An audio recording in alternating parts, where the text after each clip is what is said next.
How many? Have two boys. One's in college. One is finishing up with high school equivalency classes. My autistic son. Um, and Wow. And yeah, are you from? Hey, Henry.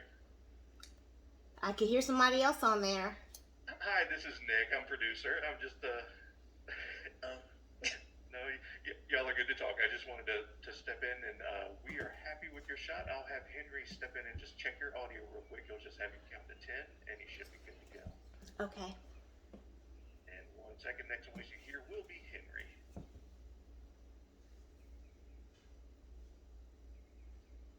Can I get you to count to 10, please? someone from Texas. 1, 2, 3, 4, 5, 6, 7, 8, 9, 10.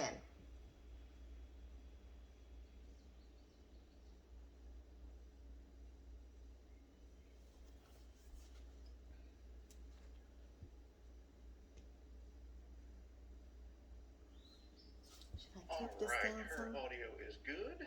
Okay.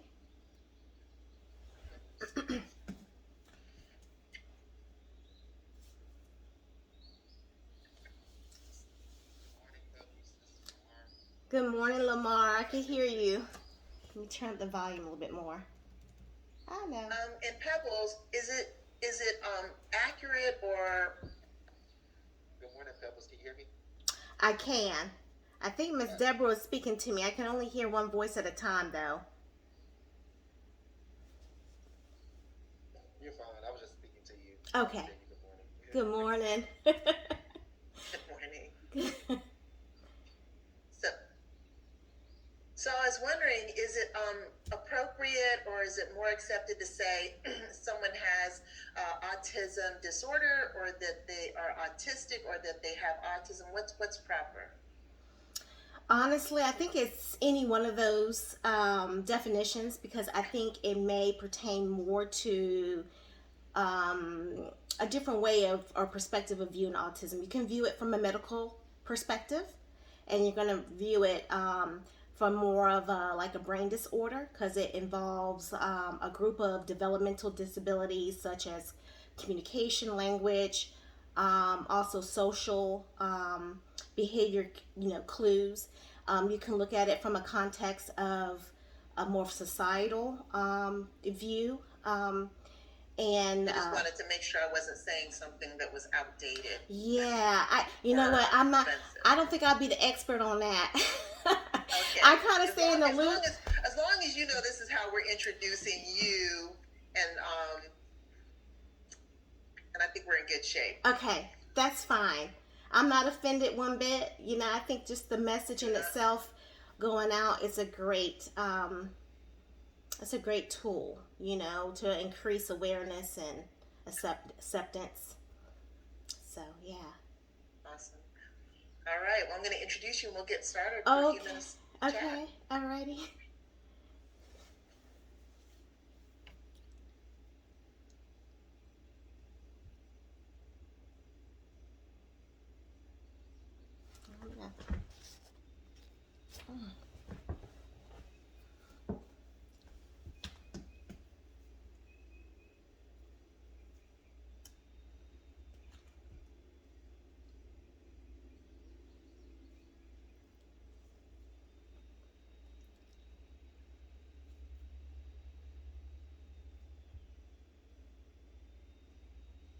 We don't have a VO.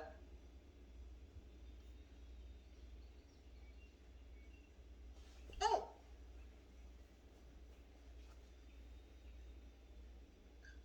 Okay, so no.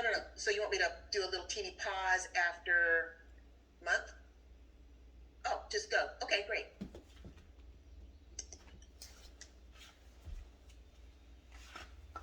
Perfect.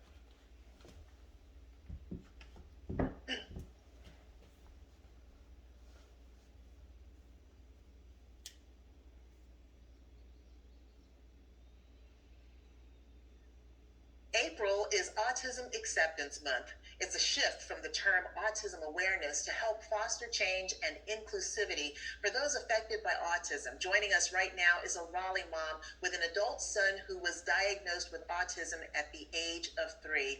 Pebbles Farrar, welcome to Black Issues Forum. Thank you for having me, Deborah. Pebbles, when you first discovered that your child had autism, what kind of support services were available to you? And, how did you discover this? Definitely, that's a great question because I believe early detection is definitely a strategy in providing the necessary resources to be able to provide remediation and support. So for his age, he was actually under 3 years of age, and it was the early intervention NC infant program that you can go to, and they will help kind of from birth to 3 years of age.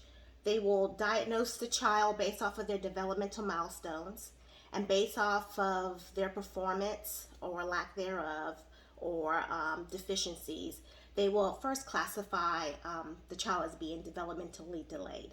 Until they become an age of 10 is when they do the official diagnosis of autism somewhere on the spectrum if they continue to have pervasive symptoms. Well, as you said, early diagnosis is key.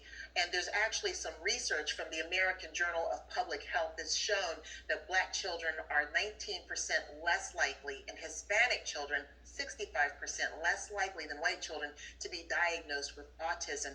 How does managing a son or daughter with autism play out differently, perhaps, for families of color? Yes, especially I can speak to this with a lot of clarity, just looking back and reflecting. For me as a Black mom and my husband, I believe if it wasn't for early detection and just me being aware. Now at this time I was an elementary school teacher, and I was trained in early education as well, so I was able to detect the early milestones of when my child was missing those mile markers. So for that awareness, I think that was built in through my educational background, but not everyone has that training. So it's really going to be dependent on if that child is in an early preschool program or they're in early elementary school, and those teachers are detecting difficulties in that child regarding if it's their social behavior, or their intellect, or their speech ability to communicate. So for the Hispanics and Black communities, I would see this as being a big concern, because oftentimes I think the cultural differences in how we relate and how we communicate and just behaviors and differences between boys and girls may cloud that picture. It's kind of hard to tease it apart, even though autism in itself shouldn't be any different across the multicultural groups or ethnic groups. It presents itself in the same way, but there is a known disparity when it comes to being diagnosed at an early age in those communities. Well, let me ask you about some of the resources that you found valuable and some that you appear to be creating yourself to help other families who have children with autism. Yeah, so definitely I had to really go within deep. First, you're looking for resources to outsource. You're looking for speech, you're looking for behavioral therapists, you're looking for day centers or programs that are going to provide the intellectual stimulation. Of course, you have the public school system. You can go through, get an IEP, individual education plan, through the special education department. You can go through the Medicaid, the state way, and try to get additional funding through their innovation waiver program, which has a long waiting list. It requires different testing to be done, and oftentimes the slots are just not available. There are children who are waiting up to 7 years to get some of these services. So when I start noticing that there was a communication delay within the system, I had to start being innovative myself. So I start leaning on my religious community, my church family. My children went there. They were able to get the socialization. They were able to get the behavior. The children there were inclusive. They included him in the participation of activities. I relied on my family. I communicated the needs that I have as a mom. I had friends. I had their children. We always created opportunities for play dates and times for social. So to really submerge him in those environments, I used to get behind him and help him to play functionally if it was building blocks in the sand pit. That's great. And you know, Pebbles, yeah. I think that all of the things that you've outlined that you've done, I would imagine other parents can borrow from that, as well as some of the resources that you mentioned. And I appreciate you sharing that information. Once again, Pebbles Farrar, thank you for joining us. Thank you.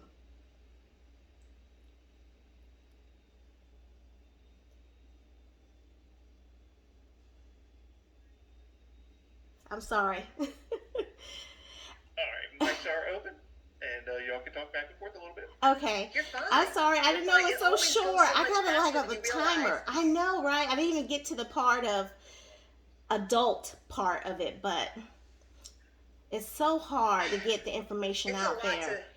it's a lot to squeeze in 5 minutes. It sure is. I thought it was 7 minutes. I said, okay, got a couple more minutes, but it's so hard, especially with adult children. Yeah, because I would imagine, you know, people, you know, when you're talking about acceptance, people are accepting more of children, but our children grow up. They do. You know, and they go through one of the things that I've seen or heard recently. I was watching a video because I sit on the board for an organization called Wake Enterprises, and it's an organization that helps people with disabilities to reach their maximum potential. And there was a video that ran. This man has a child with a disability, mental disability, and said, you know, they have desires and feelings and things that they want to do too. Yes. And we have to be mindful of that. And so often I think that we can just begin to think that they don't have the same kinds of, not the same desire for this thing, but they have desires and they have goals and they feel happy sometimes, and sometimes they feel sad, and that's just a part of being a human being. Right. And we have to remind ourselves that they go through these emotions just like we do. And they're gonna be an adult in a society like I was. If you know we had a little bit more time, you know, love to have spoke more about like community workforce solutions for those teenagers, for those high school students when they have to cross over into adulthood. When it comes to like other resources like housing for them or security, you know, oftentimes security is an issue with them, like personal safety classes or even transportation for them to be able to have a job. Oftentimes children with autism, they're the bottom of the rung when it comes to the percentage of them being employed. So as a parent, for me, I have to prepare him in a way that if I'm not here tomorrow, if something happens to me, will he be able to live on his own? And so the early part of his childhood, I was preparing him like not to talk to strangers and, you know, all the safety stuff and making sure he's not eating things he's not supposed to eat or drinking things that could be, you know, because it's that barrier there. Now as an adult shifting him over, I have to think a lot broader. I have to think about the awareness and the safety out there in the real world. And it goes more beyond and being inclusive. It's more about all inclusive, you know, all inclusivity, because all these different pillars of support, they're really going to need the community, especially the Black community, especially with these low numbers of those who are actually diagnosed and getting help. We're going to need to find other ways to bring support so they can be thriving individuals, so they can pursue things that makes them happy. It's a whole, I've actually got I have I have 3 friends who have children with autism, and that was the thing with one of the things I remember was just not being supportive early because her daughter hadn't been diagnosed yet, but there were delays, and so in the first years we were talking. She would tell me about things, and I would say, you know, it's okay. There are these delays, and don't rush it. And well, surely you can do this, and surely you can do that. But as I reflect on it, I mean, that wasn't helpful, but I didn't know, Yeah. and she didn't know. Mm-hmm. So there's awareness. Because you're trying to just like not be too hard on your child. Yeah. But is this something or is it not something? Yes. But if it is something, you've got to find out early. You have to find out early, but then it's also, you got to be in it. It's a long game. The innings are very, very long. Every single day. It gets tiresome. Sometimes parents need a respite. Sometimes they need other resources to push in, because as much as you want to do and be that sounding board for your child and be able to be advocate for that child has to be able to build those social bridges. And that's going to help them to be able to make their needs made known to others. Ask for assistance. Let others know when they don't understand. Even in the atmosphere of legal atmosphere, we're working with him on driving. What if he gets pulled over by a police officer? Does your child drive? Does your son drive? So we're working on it. I bought him a vehicle as an incentive. He's been practicing the questions. My father, who has more nerves than I do, he's actually going to work with him behind the wheel. So he's going to take him to a parking lot and just try. We're working with him and knowing the different functions in the car. And this is just a side note. The side note is this. I went all over the place looking for vehicles that will suit the way that his mind worked autistically. I came across the Toyota Prius. Wonderful job. Tell me about his autism. How would you describe his autism? So actually, Micah started as very, very pervasive. He started mute. He wasn't able to form any words. He didn't have any language. He wasn't able to point. He didn't even know his own name. And through a lot of speech therapy, a lot of behavioral therapy, a lot of social engagements, just working with him throughout the years, he's more high functioning now. He was in a self-contained classroom for a number of years until about first grade. And then his teacher really advocated for him to go into the mainstream classroom. And then I think if it wasn't for that, he wouldn't have gained those skills being around regular children. He was able to learn more from children than necessarily the adults. But where he is now, he's taking high school equivalency classes, and we're hoping he can pursue certificate classes. And I know you got to go. Pebbles, I'm sorry, I forgot. There's another group coming in here. So I have to say goodbye. And of course, you know about Wake Enterprises because Oshana introduced us. Yes. Thank you so much. Thank you, Miss Deborah. It's a pleasure meeting you. I appreciate this opportunity. Take care. Have a wonderful day. Too. And I appreciate it. Thank you. Bye-bye. Bye-bye.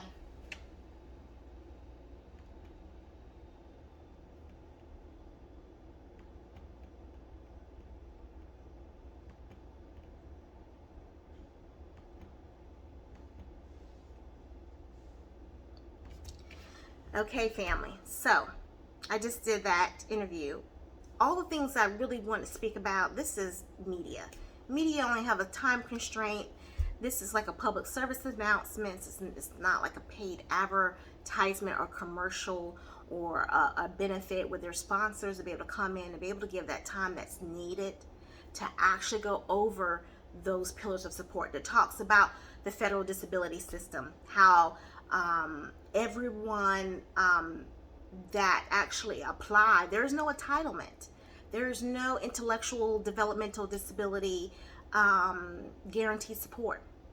And so parents are having to come out of pocket or having to find grassroots organizations, some that are nonprofit and some that are for profit. There are a lot of pay scales, income scales that is related to a parent to see, well, how much money out of pocket you have to pay. Now, for myself as a nurse, I never was within any of those pay scales. But even though I'll have to work 2 to 3 jobs to ensure that my child can get speech therapy more than 1 time a week, which I have done. For him to have speech therapy for 2-3 times a week, behavioral therapy, I had to do that as a parent. I wasn't able to talk about the importance of having a primary care physician, a pediatrician, who is able to, make those referrals, get a psychiatrist and a psychological exam, do developmental testing to get that early detection, to really drive home the goals that should be on that IEP, the individual education plan. Didn't get to speak more about the Medicare state waiver program, how you kind of waive your rights not to have your child put in a facility or institution, but you waive your rights so they can get resources in the community with these different grassroots organizations and for-profit organizations.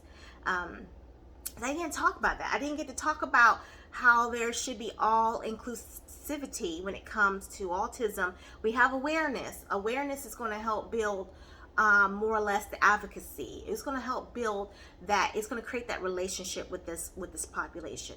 But now we're stepping into autism acceptance. Acceptance is going to be that training, that education in the community where they're onboarding their employees to be able to receive populations of children with autism, adults with autism, to be able to integrate them into society, to truly accept them. But this is the stage that I really would like for it to get to, is autism all inclusiveness. Just like you go to a resort and you pay and everything's all inclusive. This is what this population deserves, and more other populations as well. I can see a lot of outcast populations on the outskirts of society who are needing supports. But you know what? We're not going to always find it in this world. We're not. Actually, this world is a downward spiral. There's broken systems. Even though for myself, I am an advocate and I do provide education, I'm going to do my part. Okay? I can help those who are in my family. I can help those who are in my inner circle. I can help those who are in my immediate community, or even how far this video goes. It may help you as well. But the thing about it is, I can't be solely dependent upon that. I have to come up with my own innovative ways. I have to create memories for my children, and that's what we do as parents. But I got to create more so opportunities for my children.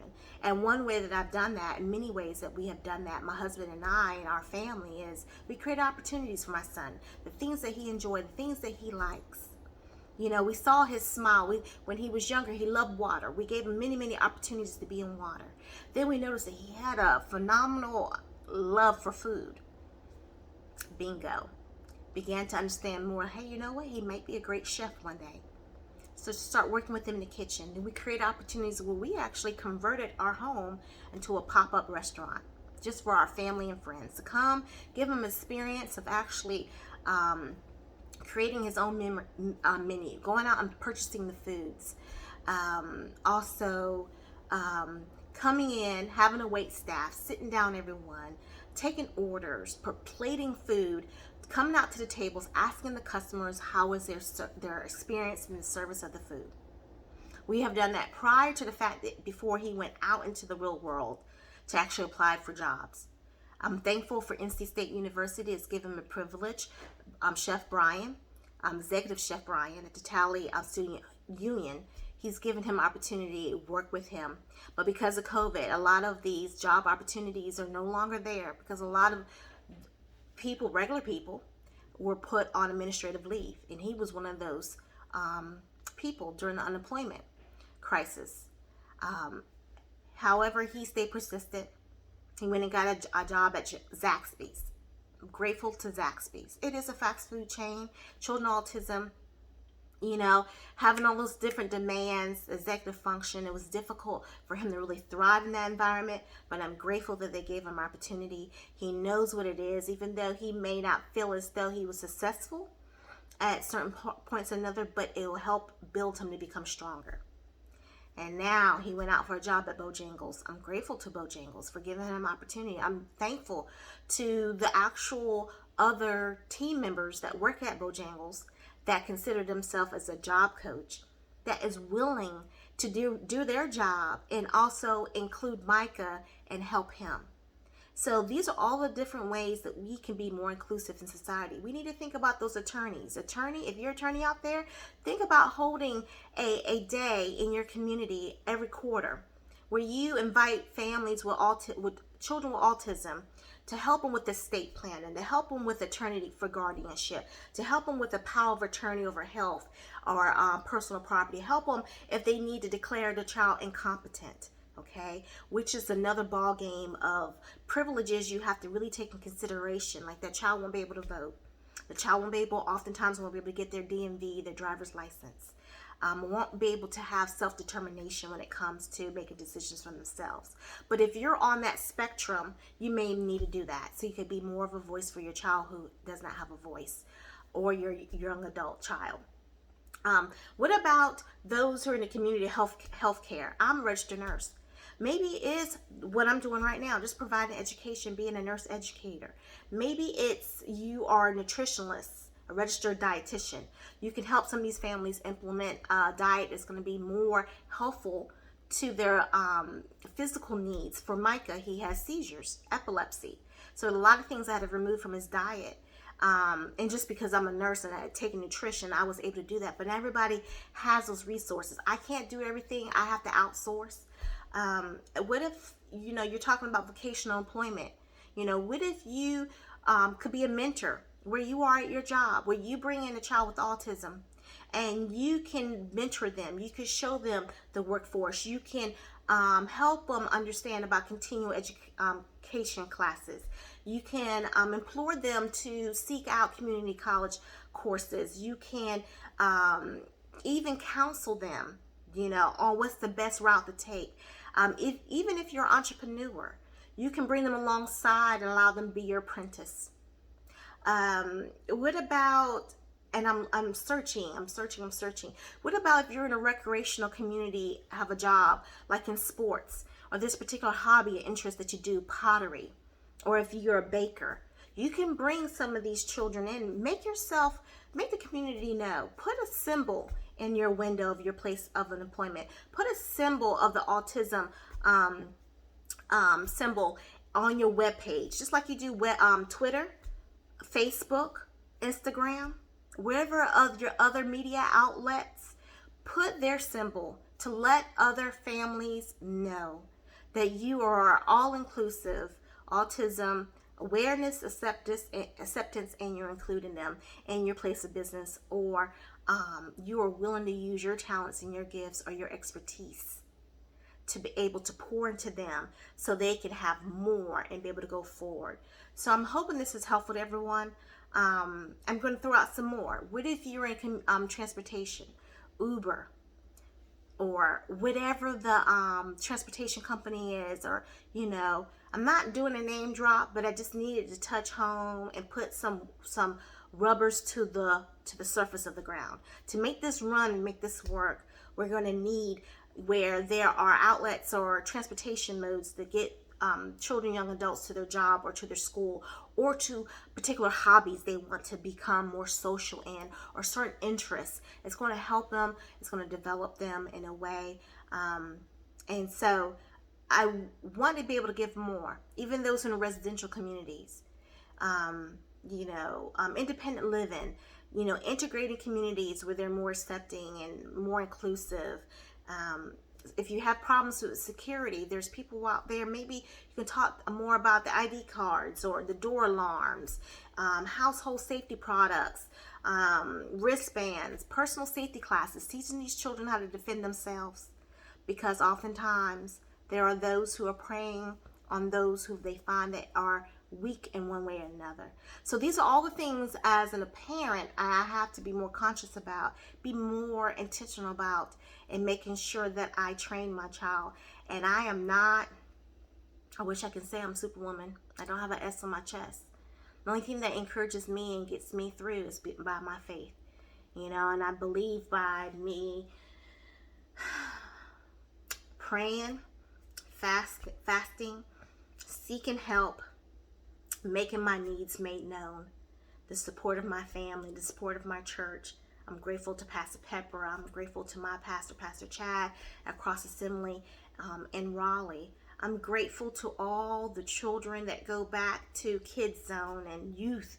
I'm grateful to all the personal touches of my friends and family that have stepped in to help with the development of Micah. I'm grateful to his older brother, who's been an advocate for him all his life, who is his built-in best friend, Josiah, who's even is pursuing to become a speech therapist, a speech pathologist. I'm grateful to my husband that will encourage me and actually tag team, get in there, have conversations, work with him hand over hand. And so all of these different pillars of support, I just implore you as parents of children and young adults to do your part, coordinate, get out there, create opportunities, and my prayer is that when there is a day that I am not here any longer, that I did the very best that I could. The saddest thing that I have witnessed is as I have searched out information and went to different conferences and all that kind of stuff, what I noticed is there are a lot of adult children, but more importantly, with autism, their parents, those who are in the 60s and 70s and 80s, coming in with their walkers and their oxygen tanks, nasal cannulas. And I look at them and I look at myself, and I'm hopeful that I have gray hair on my head. I'm hopeful that I'm able to be there to be an extra layer of support for my son. But in the event that I'm not there, and it will come that day because tomorrow's not promised, I can imagine their concern and their worry for their children, their adult children. So, attorneys, dietitians, nutritionalists, nurses, doctors, and entrepreneurs, all of you, look deep within. Search what is it that you're able to offer. Make it known that you're all inclusive. Use the autism symbol or the icon that is well known. Attach that to your marketing tools, your platforms, so parents who are out there searching will know that you are a friend. I thank you. Have a wonderful day. And I hope you watch this. It's going to be airing on PBS Black Forum. And I'll post more information about the dates and times that'll be airing. And it's going to be a 5-minute segment, so you didn't hardly get anything. That's why I'm doing this video. So thank you, family and friends and community. God bless you.